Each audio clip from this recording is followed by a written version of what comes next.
Philosophy Pods y la Fundación BBVA en Hablemos de omisiones. La privacidad es poder. He aquí el principal mensaje del libro homónimo Privacy is Power de Carissa Belliz, investigadora y docente en la Universidad de Oxford. En él se explica cómo durante algo más de 20 años nos hemos ido acostumbrando a una pérdida paulatina de control sobre nuestra privacidad. Al principio, dice Carissa, ni siquiera lo sabíamos. Después, ya no nos sentíamos capaces de renunciar a lo que se nos había ofrecido a cambio de ella, de nuestra privacidad. Lo que todavía parecemos no entender demasiado es el poder que se nos está arrebatando con ella. Un poder que permite destruir personas y proclamar líderes, debilitar aún más a quienes son ya vulnerables o incluso matar. Para lo que curiosamente no parece servir tanto como nos habían dicho y continúan insistiendo esto de la vigilancia de masas, es para evitar ataques terroristas. ¿Es así, Carissa? Bienvenida a Philosophy Pods.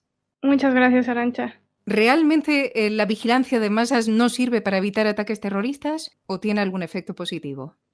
Toda la evidencia que tenemos parece apuntar a que no. Todos los ataques terroristas son un acontecimiento muy raro y muy específico, muy diferente. Entonces, las técnicas de Big Data y de análisis de datos son muy buenas identificando patrones cuando tenemos billones y billones de datos. Por ejemplo, los patrones de compra de billones de personas en el mundo que compramos cosas todos los días hace que haya una acumulación de datos tal que sea muy fácil o mucho más fácil predecir comportamientos e investigar ciertas inferencias y patrones y demás. Ujú. Pero con el terrorismo hay muy pocos eventos, incluso en la historia de la humanidad, y cada uno es muy diferente. Entonces, por ejemplo, no importa qué tantos datos tengamos, nadie habría podido predecir que alguien iba a usar una olla de presión para cometer un atentado en el maratón de Boston, o que alguien iba a utilizar un camión para arrollar a la gente. Ese tipo de acciones no son predecibles. Claro. En esta línea estoy pensando que quizá merezca la pena hacer referencia también a un artículo en el Project Syndicate del pasado 28 de marzo en el que quien fue alto representante para la política exterior y de seguridad común de la Unión Europea, Javier Solana, afirmaba precisamente lo siguiente. Abro comillas, la destrucción del virus requerirá liderazgos fuertes, pero no inflexibles. Que nuestros estados y sus dirigentes dispongan de una amplia capacidad de maniobra no debe implicar que tengan carta blanca, ni ahora ni cuando la tormenta amaine. Preservar al máximo las libertades civiles y asegurar la rendición de cuentas por parte de los gobernantes es un imperativo ético, pero también nuestro mejor mecanismo de defensa ante las amenazas como la actual. Cierro comillas. Tú también apuntas a esta cuestión, Carissa, en tu libro y además de manera insistente. ¿Estaría justificado en algún caso y en particular en circunstancias de pandemia tan traumáticas como la actual el obligar a los ciudadanos a instalarse aplicaciones que restrinjan en alguna medida su privacidad? Dicho de otra forma, lo que no funciona contra el terrorismo puede funcionar contra una pandemia, ya que los datos son, ya que ahí sí que tenemos un volumen de datos importante, ¿no? La evidencia no es concluyente, de hecho todo lo contrario. Hay evidencia reciente, por ejemplo, The Independent publicó un artículo sobre cómo no hay ninguna evidencia de que estas apps hayan sido una ayuda. En muchos casos han tenido muchos problemas, no solamente de privacidad y de cuestiones de derechos, sino sobre todo problemas técnicos, falsas alarmas, falsos positivos, falsos negativos y demás. Y hay mucha gente que piensa que el éxito de China en controlar al virus ha sido gracias a su autoritarismo y en particular este tipo de apps, pero en realidad la diferencia más importante entre China y el resto de los países, y otros países que han sido exitosos también tienen esto, es que han usado las pruebas masivas. En el caso de China, han hecho pruebas masivas a 2 ciudades enteras, millones y millones de personas. En un caso me parece que eran 9 millones y el otro caso creo que eran 11 millones de personas. Y eso no lo hemos hecho en Occidente. Todavía, ahora tenemos mucho más pruebas que antes, pero todavía tenemos un número muy bajo de pruebas y, por ejemplo, en países como Inglaterra solamente te puedes hacer una prueba si tienes síntomas. Para el momento en el que tienes síntomas ya quiere decir que ya has contagiado a otros, que a su vez están contagiando a otros. Es demasiado tarde. Entonces, realmente lo que está ayudando a países a controlar el virus son las pruebas y no son las apps. Las apps no son magia. No, la tecnología no es mágica y no puede sustituir a soluciones médicas como una vacuna, como tratamientos, como tener equipo de protección. Las apps siempre funcionan a través de lo que se llaman proxies, que es que son como, actúan por inferencia. Entonces, por ejemplo, infieren que si tú y yo estamos 15 minutos en presencia una de la otra y con menos de 2 metros de distancia, eso puede ser riesgo de contagio. Pero no detectan si tú y yo nos damos un abrazo, pero no estamos 15 minutos juntas, o si tú y yo estamos cerca de una de la otra, pero hay una pared entre nosotras.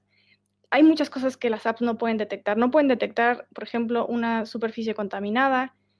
Entonces, al principio de la pandemia fue un error poner tanto énfasis y tanta energía y tanto dinero en estas apps y no en métodos que tenemos mucha más evidencia que funcionan, como las mascarillas, otro tipo de protección, las vacunas y demás. Creo que Sí. en el mejor de los casos, una app puede ayudar, pero siempre y cuando haya un sistema muy bueno de pruebas masivas. Si no tenemos ese sistema, las apps no van a funcionar de nada. Claro. Decía yo hace un momento en la presentación y parafraseando fragmentos de tu libro que cuando todo esto comenzó no sabíamos que estábamos perdiendo privacidad y una vez pasado el tiempo, cuando nos enteramos ya, pues no nos sentíamos capaces de renunciar a lo que nos habían dado por ella, ¿no? Buscadores, cuentas de correo, redes sociales, en fin. Bueno, pues hay una cita de un antiguo ejecutivo de Google que recoges precisamente en tu libro también y que me ha hecho recordar muchas otras afirmaciones que a menudo aceptamos como buenas también en la actualidad. La declaración concreto, como digo, realizada por Douglas Edwards, antiguo ejecutivo de Google, es la siguiente. Abro comillas. La gente no sabía cuántos datos tomábamos, pero no hacíamos nada malo con ellos. Así que, ¿por qué comenzar una conversación que tan solo confundiría y preocuparía a todo el mundo? Cierro comillas. ¿Qué le responderías, Carissa? ¿Por qué deberían haber sido transparentes desde el principio con su modelo de negocio? La historia nos muestra que tarde o temprano los datos personales son abusados, sobre todo si tenemos muchos y si los guardamos durante un tiempo indefinido. Es como una bomba de relojería. Tarde o temprano va a haber alguien que quiera usarlos de una manera inaceptable, o tarde o temprano va a haber algún accidente o alguna consecuencia que no habíamos intuido que Ujú. va a ser negativa. Entonces, cuando Google empezó a recopilar tantos datos, en primer lugar ya sabían que había algo cuestionable, porque los fundadores de Google, Sergey Brin y Larry Page, en 1998 escribieron un paper, un artículo científico, en Ujú. el que argumentaban que los buscadores no podían depender de anuncios, porque si dependían de anuncios, inmediatamente había un conflicto de intereses en el cual los usuarios ya no eran sus clientes y el buscador tendría que modificar su plataforma de alguna manera para maximizar los intereses de sus clientes, que serían las personas que publican anuncios. Entonces, en el momento en el que deciden recopilar datos para diseñar anuncios personalizados, ya sabían que había ahí algo muy problemático. Y más allá de eso, lo que quizás no podían haber previsto fue qué tan rápido crecería, qué tanto crecería y qué implicaciones podría tener, por ejemplo, para la política, para polarizar a la sociedad, para ayudar a regímenes totalitarios, para propagar noticias falsas y demás. Eso es algo que ha ido creciendo poco a poco, pero que si hubieran tenido más conciencia de la importancia de la privacidad, de por qué tenemos normas de la privacidad, de por qué la privacidad es un derecho y por qué tenemos leyes que protegen la privacidad, habrían sido mucho más cuidadosos. Claro. Es verdad, es decir, cuando te escucho, en fin, podríamos haber sido mucho más cuidadosas, ¿no? O cuidadosos si realmente, no sé, hubiésemos tenido toda esa información hace 20 años, ¿no? Toda esa información de que se iba a comerciar con nuestros datos y las consecuencias que tenía el que se comerciara con nuestros datos. Y puedo entender que esa fue la principal razón por la que aceptamos un trato que era perjudicial para nosotros. Pero Pero hoy día sí que sabemos que se comercia con nuestros datos, ¿no? Y sin embargo, no me parece que nos importe mucho. Es más, me da la impresión de que nos atrae incluso generar masas de datos, quizá porque estos dicen mucho de nosotros mismos y nos sentimos atraídos por toda esta nueva información a la que también nosotros tenemos acceso, ¿no? En fin, no sé. Eh, Escucha estos dos anuncios, a ver qué te parecen. Imagina un futuro en el que la tecnología puede monitorizar el sueño. Oye, perdona, ¿Sí? que esto ya lo hace. Ah, pues no lo sabía. Pues ya lo sabes. Vale, empecemos de nuevo. Imagina que un día puedes hacerte un electro... Ya lo hace. ¿Cómo? ¿Y detectar caídas que también hace eso? ¡Lo hace! Gracias. ¿Y motivarte para estar en forma? Lo hace. Pues no sé, imagina un pequeño dispositivo que mide tu oxígeno en sangre. ¿Y si solo con mirarte pudiéramos saber más de ti? ¿Y si las máquinas se pudieran vestir? Este año el mundo ha cambiado su idea de la salud. Y ahora va a volver a hacerlo. Llega... Carissa, si tan grande es el riesgo de compartir nuestros datos, ¿por qué no nos escandalizamos al ver anuncios como estos en televisión? ¿Por qué no nos vemos todavía como víctimas? Por muchas razones. En primer lugar, no es una coincidencia que la gente estemos tan mal informada sobre nuestra privacidad. De hecho, una de las características del sistema de Google fue que al principio no le dijeron a nadie lo que estaban haciendo, ni a gobiernos, ni a usuarios, ni a nadie. Y no fue por coincidencia. No querían darle la oportunidad a la gente de hacer preguntas o de preocuparse o de pedir algún tipo de cuentas. Antes de la era digital, era más evidente lo que arriesgábamos cuando se nos violaba la privacidad. Entonces, por ejemplo, cuando tú ibas a una entrevista de trabajo y el entrevistador te preguntaba que si planeabas tener hijos o que si tenías hijos pequeños, era evidente que esa información podía ser usada en tu contra, que podían escoger un candidato que no tuviera familia y que no tuviera distracciones en vez de ti, a pesar de que fueras igualmente competente o más competente. Pero hoy esa consecuencia directa la hemos perdido. Entonces, por ejemplo, hoy tú das 3 datos a una empresa, das 5 datos a otra empresa en un mes, das otros 8 datos a otra empresa en 3 meses, y dentro de 6 meses otra empresa agrega esos datos, los vende, y dentro de otros 6 meses resulta que cuando tú pides un préstamo o pides un trabajo o pides un apartamento incluso o pides un seguro, te lo deniegan. Y nunca vas a saber por qué, no te explican, bueno, es que mira, le compramos el archivo sobre ti a un data broker, a un corredor de datos, y nos enteramos pues que fumas demasiado o que conduces muy rápido o lo que sea. Nunca vas a saber, de tal manera que no haces, no unes como los puntos entre dar tus datos y luego tener una consecuencia negativa como que no te den un préstamo, no te den un seguro o un trabajo. Muchas de estas inferencias que hacen sobre nosotros son muy sorprendentes, de tal manera que cuando tú le dices a Facebook pues que te gusta un tipo de comida o te gusta un artista y luego te preguntan por tu privacidad, es muy intuitivo decir, bueno, a mí qué me importa que Facebook sepa que me gusta esta película o que me gusta ese artista o que me gusta esta comida. Lo que no te imaginas es que Facebook está vendiendo esos datos o compartiéndolos y que otras empresas están usando esos datos para inferir cosas sobre ti muy personales. Por ejemplo, si eres gay, o cuál es tu nivel de inteligencia, o cuál es tu tendencia política, y que eso se puede usar en tu contra. Entonces, cuando tú dices que te gusta un artista, nunca te imaginas que en realidad estás dando evidencia sobre tu nivel de inteligencia.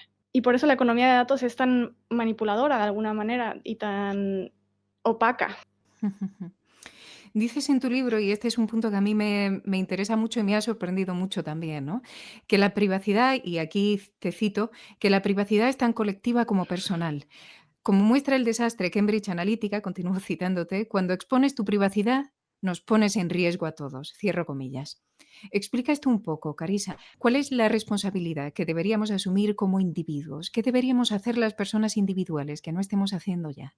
Sí, yo argumento que la privacidad es tan colectiva como personal. Y creo que uno de los mitos de la privacidad que ha sido muy conveniente para las empresas tecnológicas es que la privacidad es algo muy individual, muy personal, es una preferencia y que si no tienes nada que esconder y no tienes ninguna razón para no dar tus datos, pues adelante. Y lo que esa narrativa pierde es todo el sentido político de la privacidad. En realidad la privacidad es poder. Entonces, si le damos demasiados datos a las empresas, no nos tiene que sorprender que luego sean las empresas y la gente rica que esté escribiendo las reglas de nuestra sociedad.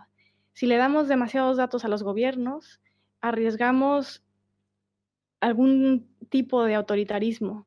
Para que la democracia sea fuerte, la mayor parte del poder tiene que estar con la ciudadanía. Y en la era digital, el poder está en los datos. Quien tiene los datos tiene el poder. Y para que la democracia sea sana y fuerte, los ciudadanos tenemos que tener control de esos datos.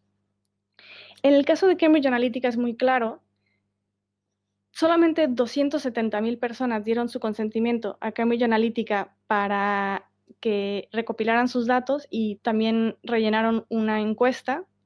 Y esos datos le dieron acceso a Cambridge Analytica a los datos de 87 millones de personas, que eran los amigos de estas 270,000 personas.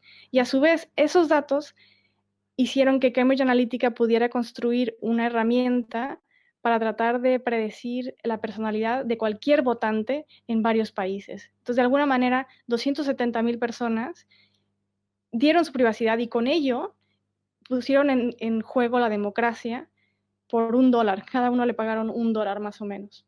Entonces, la privacidad es colectiva por dos razones. En primer lugar, porque sufrimos colectivamente la pérdida de la misma. Entonces, a pesar de que yo sea muy cuidadosa con mi privacidad, si todos los ciudadanos en mi país dan su privacidad, la democracia va a estar en peligro, no importa qué haga.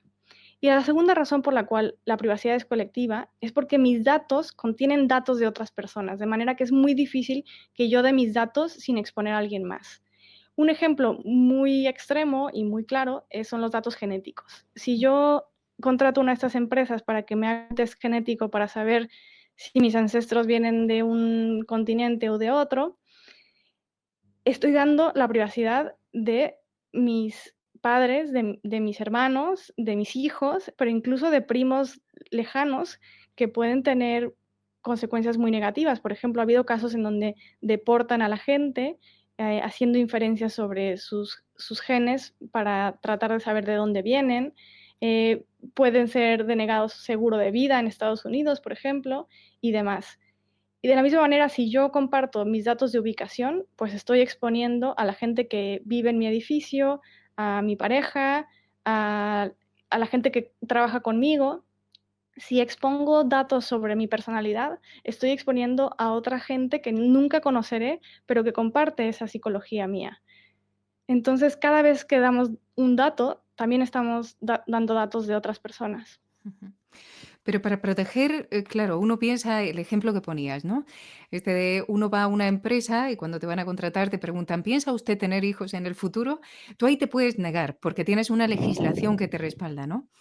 En este caso estoy pensando en el informe Data Privacy and the Individual, Privacy Matters, Datos, Privacidad y el Individuo, la privacidad importa, del que ha sido coordinadora principal. En él se afirma que la primera institución política en reaccionar ante la pérdida de privacidad ha sido precisamente la Unión Europea, sin ser esta especialmente rápida, puesto que no fue hasta, pues eso, hasta 2018 cuando entró en vigor su Reglamento General de Protección de Datos, ¿no? De datos presentes en el espacio digital, se entiende. ¿Por qué se va tan lento con la legislación? La legislación es una parte fundamental. A día de hoy, ¿qué deberían hacer las instituciones que no estén haciendo? Se va muy lento porque primero nos costó décadas darnos cuenta de cómo funcionaba el sistema. Eso es algo que realmente era muy secreto, que sabían las agencias de inteligencia y las tecnológicas y poco más. En segundo lugar, porque hay muchos intereses detrás, hay mucho dinero de por medio y es muy difícil hacer que todo el mundo esté de acuerdo en cómo legislar esto. Es algo muy nuevo, es difícil que los legisladores lo puedan entender de una manera profunda y todo tarda tiempo. A pesar de eso, yo soy bastante optimista porque hace 5 o 6 años todo el mundo creía que algo como la nueva ley europea de protección de datos era absolutamente imposible. Y aunque es una ley que tiene algunas desventajas y que no es suficiente y que necesitamos ir mucho más allá, ha sido un hito histórico impresionante. que ha cambiado cómo pensamos sobre los datos, que ha cambiado cómo otros países piensan sobre la privacidad y cómo las tecnológicas estructuran su recolección de datos y demás, ha sido realmente muy importante y me da razón para ser optimista en el futuro. ¿Qué es lo que tendríamos que hacer? Tendríamos que cambiar muchas cosas. Tenemos que cambiar, por ejemplo, el default. Ahora mismo, la política por defecto es recolectar los más datos posibles y guardarlos por el mayor tiempo posible. Tenemos que lograr que la política por defecto sea no recolectar datos, que tengas que realmente hacer un esfuerzo porque se recolecten tus datos, de manera que el consentimiento sea realmente voluntario, por lo menos. Que sea informado es mucho más difícil, pero por lo menos que sea realmente voluntario. Deberíamos de prohibir el comercio de datos personales. Incluso en las sociedades más capitalistas estamos de acuerdo en que hay ciertas cosas que deben de estar fuera del mercado. Por ejemplo, los votos, el resultado de los partidos de fútbol, las personas. Hay ciertas cosas que estamos de acuerdo que no se deberían de poder vender ni comprar y deberíamos de añadir los datos personales a esa lista. Porque si vendemos los datos personales, es cuestión de tiempo antes de que se abusen y además estamos creando el incentivo de recolectar más datos de los que son necesarios, porque si los puedes vender, pues a más recolección, mejor. Entonces, ahora mismo, por ejemplo, realmente es espantoso pensar que hay empresas que se dedican a vender listas de gente de categorías increíblemente sensibles y que creo que es muy intuitivo que no deberían ser capaces de ganar dinero de esa manera. Por ejemplo, venden listas de gente que ha sido víctima de violación, de gente que sufre de eyaculación precoz e impotencia, de gente que ha perdido a un hijo en un accidente, de gente que es VIH positivo. O sea, realmente están explotando las vulnerabilidades más sensibles de la gente para ganar dinero. Y eso es muy problemático. ¿Se puede vender este tipo de información? Sí, es legal en muchos países y en otros países que no es legal, es difícil. Todavía no estamos en el momento en el que se cumple realmente el reglamento de datos de la Unión Europea. Hay muchas empresas que todavía actúan de manera ilegal y las agencias de protección de datos no tienen suficiente personal ni suficientes recursos como para realmente perseguir todas las violaciones a la privacidad que se están cometiendo. Buah. Y ya para terminar, el título de tu libro es La privacidad es poder, nos ha quedado muy claro. El subtítulo es ¿Por qué y cómo deberías de recuperar el control de tus datos? Pero ¿y si no lo hacemos, Carissa? ¿Y si no recuperamos el control? ¿Cuál es el futuro? ¿O cuál crees que es el futuro o puede ser el futuro de una humanidad bajo vigilancia constante?